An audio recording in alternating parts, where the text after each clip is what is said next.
Prece inicial. Agradecemos a Deus e ao nosso Mestre Jesus pela oportunidade.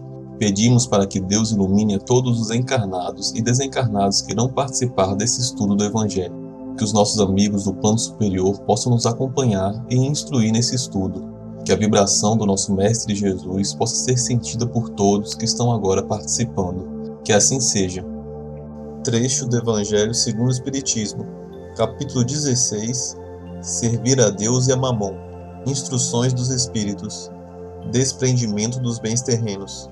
O princípio segundo o qual o homem é apenas o depositário da fortuna, de que Deus lhe permite gozar durante a vida, tira-lhe o direito de transmiti-la aos descendentes?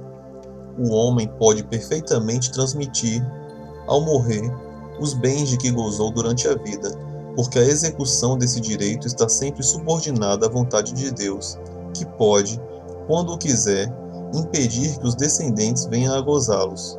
É por isso que vemos ruir em fortunas que pareciam solidamente estabelecidas. A vontade do homem de conservar a sua fortuna na linha de sua descendência é, portanto, impotente. Mas isso não lhe tira o direito de transmitir o empréstimo recebido, desde que Deus o retirará quando julgar conveniente. Comentários por Eduardo Sabag, retirado dos seus grupos de Evangelho no Lar. Olá pessoal, tudo bem? Vamos ao Evangelho de hoje. Bens terrenos, desprendimentos dos bens terrenos. Bom, nós temos que ter em vista que todos os bens da terra são de Deus. Por quê? Vamos dizer, se eu tenho uma pedra, um cristal, ou seja lá, um diamante, vamos dizer um diamante, que há 1000 anos ele era de uma pessoa, né? E aí de lá até aqui ele passou por vários donos. Então na realidade ele agora é meu, mas eu vou morrer e ele vai passar para outra pessoa vai morrer e vai passar para outra pessoa. Então logo, todos os bens não são de Deus, né? Todos os bens são de Deus, não existe nenhum bem que é de qualquer ser humano, certo? Visto que nós estamos aqui provisoriamente. Então Deus nos concede a oportunidade de, por um período, administrar uma certa quantia de dinheiro ou de bem material, mas por um curto período. Então nós teremos que prestar contas do que nós fizermos com isso, porque a grande verdade é que, é claro que o nosso trabalho conta muito se a gente quer ter uma posição financeira boa, se a gente quer ter uma comodidade material. O trabalho é muito importante, vai fazer grande diferença, claro, nós temos que nos esforçar, mas sem a permissão, vamos chamar assim, de Deus, você não consegue adquirir uma boa situação financeira. É impossível, porque eu já vi coisas impressionantes de espíritos que trabalham em nome de Deus, fazem para que as pessoas se mantenham nessa situação, na realidade, às vezes de pobreza, vamos chamar assim.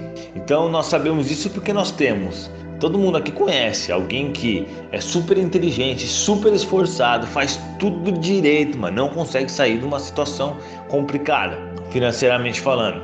E outro que às vezes nem é tão inteligente, às vezes nem é tão esforçado, mas consegue se dar bem e ganhar bastante dinheiro, ou então nasce realmente numa família financeiramente estável, né? Ou que tem bastante dinheiro. Então logo, todas essas coisas são definidas por Deus. Então qualquer bem material que a gente tem, nós temos que entender que nós somos apenas usufrutuários, ou seja, nós usamos provisoriamente. E quando voltarmos para lá, para o mundo espiritual, nós devemos que responder por isso. Deus vai perguntar para nós: qual o uso que você fez dos bens materiais? Claro que não é bem Deus que vai perguntar, né? Mas essa é a pergunta que fica quando a gente vai passar pelo julgamento após a morte, digamos assim. Qual o uso que você fez? Você fez o uso para ajudar os outros, para prejudicar os outros? Que utilização que você fez? Porque tem pessoas que utilizam realmente os bens materiais para atrapalhar as pessoas. Tem pessoas que utilizam para beneficiar, e por aí vai. Mas é muito importante que que a gente entenda isso, que nós não temos nada. Quando a gente morre, a gente vai para o mundo espiritual sem nada. Agora mesmo, eu acabei de receber uma notícia de uma pessoa que morreu, tomou 3 tiros, uma pessoa conhecida minha, não se sabe direito ainda por quê. Eu não me abalo com essas situações, porque eu entendo que é faz parte da vida, que é expiação e tudo mais, e também a pessoa é uma pessoa boa, então eu consigo ver, inclusive sentir que ela está muito bem, fiz uma prece por ela e tudo, mas fica a grande mensagem. Ela tinha realmente uma situação financeira muito boa, mas de nada adiantou, não é verdade? O que adiantou depois que ela volta para o mundo espiritual? Não adianta nada. Ela ser rica, ela ser pobre, ela podia estar numa Ferrari, ela podia estar num cavalo, não vai fazer diferença nenhuma. Morreu, vai para o mundo espiritual e não leva nada, nem o que tem no bolso, nada, nem o próprio corpo. Até o próprio corpo tem decomposição e volta para a natureza. Então é 100% só o espírito que você leva. Você leva também as coisas boas que você fez, as coisas ruins que você fez, o bem que você fez pro próximo, o mal que você fez pro próximo, e assim, né, vai refletir no seu futuro. Mas fica a mensagem, eu inclusive falei até pras pessoas que trabalham comigo, eu falei, vocês podem ver isso daí, tem que abrir o olho e ir aprendendo sobre o mundo espiritual e fazendo coisas boas, porque de uma hora para outra a gente morre. E não tem aviso não, às vezes você não tem nada, você não tem problema físico, você não tem... não faz nada de errado, de repente você toma um tiro e morre, entra para o mundo espiritual. E aí, se entrar despreparado, o caminho vai ser bem longo. Claro que todos vamos nos encontrar mais cedo ou mais tarde, mas o caminho vai ser longo. Então, pessoal, fica essa mensagem que nós temos que viver no mundo físico sem depender dos bens físicos. Isso quer dizer o quê? Não quer dizer que a gente não deva aproveitar os benefícios materiais. Claro que não. Nós temos sim que aproveitar. Deus nos deu todas essas coisas boas que melhoram o nosso conforto, e nós temos que aproveitar, sem exageros também, né? Mas assim, podemos ter um carro bom? Claro que podemos. Podemos ter uma bolsa boa? Claro que podemos. Podemos viajar? Claro que podemos. Tá certo, se você trabalhou, se você tem dinheiro, ou se você tem dinheiro mesmo que seja do seu pai, você não está errado em usufruí-lo, né? Não está errado. Mas não podemos ser dependentes dele, não podemos dar mais valor para o dinheiro do que para as coisas da vida moral, do que para as coisas da vida espiritual, porque não está correto. O dinheiro e os bens são bens materiais, são passageiros, a gente não pode focar nele. O que é, por exemplo, esse é um exemplo que Emmanuel sempre usa nos livros dele, né? O que é o Império Romano, né? Hoje. O Império Romano naquela época, que era orgulhoso, mandava em todo mundo, fazia coisas absurdas. O que é hoje? Não é mais nada.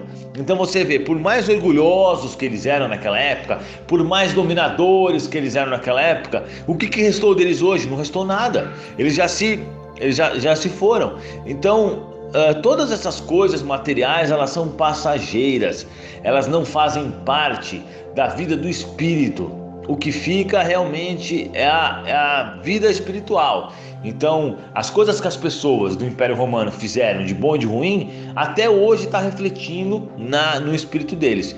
Mas o que eles tinham naquela época, a posição, a condição social, se ele era o imperador, ou se ele era oficial do exército, ou se ele era um escravo, isso não faz diferença nenhuma. O que faz diferença é qual foi a posição dele espiritualmente. Então agora eu vou fazer uns comentários sobre espíritos que morrem, né? Pessoas que morrem, perdem o corpo físico, porque o espírito mesmo nunca morre, né? O espírito é imortal. Mas pessoas que morrem, perdem o corpo físico, mas que por serem ligadas a bens materiais, ficam aí na crosta da terra passeando com grande sofrimento. Isso independe se o cara é rico, pobre ou não, porque sempre tem alguma coisa que a pessoa pode realmente ficar fissurada e assim ter um péssimo desencarne. Por exemplo, se você é muito ligado nos bens materiais, ou então se você tem uma casa, mesmo que seja uma casa pequenininha, caindo aos pedaços, mas a pessoa não larga daquela casa e tudo mais, ela desencarna, você acha que ela vai sair bem, vai lá pro plano superior, ou vai lá para a cidade espiritual? Claro que não, ela vai ficar lá naquela casa achando que aquela casa dela acabou. E isso vai virar vamos dizer, praticamente um obsessor. Não vamos dizer que é um obsessor, mas uma pessoa totalmente perdida. E vai atrapalhar todo mundo, inclusive quem mora lá. Às vezes vai ficar com raiva dos novos moradores e tudo mais. Então é muito importante a gente não estabelecer essas ligações com o plano material. Coisas materiais são temporárias mesmo.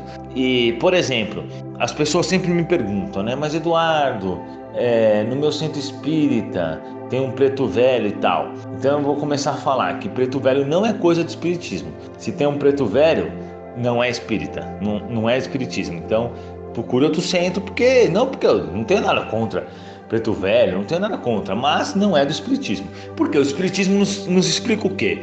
Que um espírito que morre, ele tem que seguir o caminho bom, o caminho da luz, ou seja, se desvincular de todos os vícios, né? De todas as coisas da vida material. Então, eu sou o Eduardo. A partir do momento que eu morrer e ir para o mundo espiritual, eu não vou ficar pensando se eu fui Eduardo ou o que eu fiz na vida material. Eu vou seguir o caminho de espírito.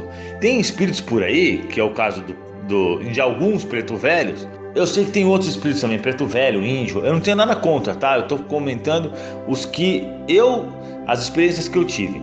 Tem alguns desses que eles acham que eles vivem a vida de 50 anos atrás. Então, obviamente que um espírito que está assim, ele não está em condição de ajudar ninguém. Pelo contrário, ele tem que ser ajudado. Um espírito que está 50 anos atrás, 50 anos vivendo a vida que ele tinha quando ele estava encarnado, quando ele era um escravo, há sei lá quantos décadas atrás, não está em condição de ajudar ninguém. Eu já tive uma encarnação como escravo. Na verdade, eu tive uma encarnação como chefe de escravos, aí obviamente que eu não devo ter feito um serviço muito bom, então eu reencarnei na outra encarnação como escravo negro. Eu era também um preto velho, não é por causa disso que eu fico falando que eu sou preto velho, entendem? Então nós somos espíritos, nós não temos raça espiritual, isso não existe, isso está errado. Sem falar daqueles espíritos que pedem cigarro, bebida, charuto. Esses daí são realmente inferiores. Por quê? Eles precisam dessas coisas materiais para retirar a energia daí. Então quer dizer que eles são praticamente obsessores. Esses são realmente inferiores, né? Porque eles não conseguem ficar na Terra. Eles já morreram, eles deveriam viver como espíritos, mas não. Eles vivem como encarnados atrás de sensações físicas, o que é um grande absurdo. Então, pessoal, temos que compreender que se nós ficarmos pegando coisas da vida material, até como o cigarro, a bebida, os vícios, isso também a gente pode considerar que é uma coisa da vida material, porque no mundo espiritual, por exemplo, não existem essas coisas, né? Além da parte que é terrível a gente fazer isso, porque vai atrair obsessores.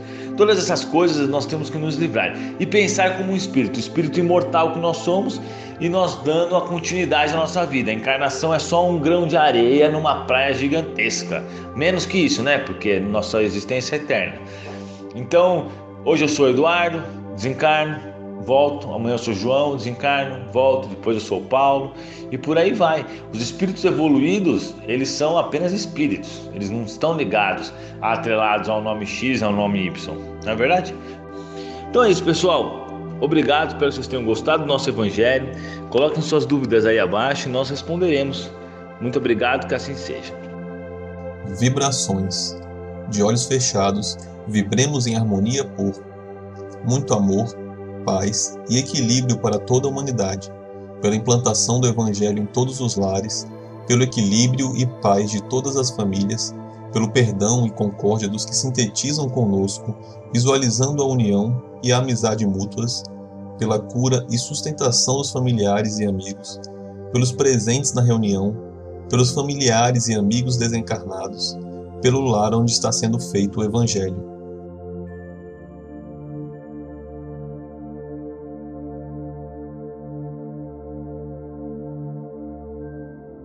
Prece final. Agradecemos a todos que participaram deste Evangelho, principalmente nossos benfeitores espirituais que nos assistiram e guiaram para um bom entendimento. Pedimos que nos ajudem a pôr em prática os ensinamentos do Evangelho aqui aprendidos e que possamos nos sentir fortificados na prática do bem e do amor ao próximo. Desejamos aos nossos irmãos sofredores a ajuda necessária para seu adiantamento e o perdão por qualquer falha que podemos ter cometido com eles. Pedimos para que nos livrem dos maus pensamentos e que nos ajudem a não darmos entrada a nenhum mau espírito que queira nos induzir ao mal. Que Deus, nosso Mestre Jesus, e os bons espíritos possam nos guiar no caminho do bem e nos envolvam em um manto de muita luz e amor. Que assim seja. Curta e compartilhe este vídeo. A maior caridade que podemos fazer pela doutrina espírita é a sua divulgação. Assim daremos a oportunidade para os outros conhecerem também o Espiritismo. Até a próxima, amigos.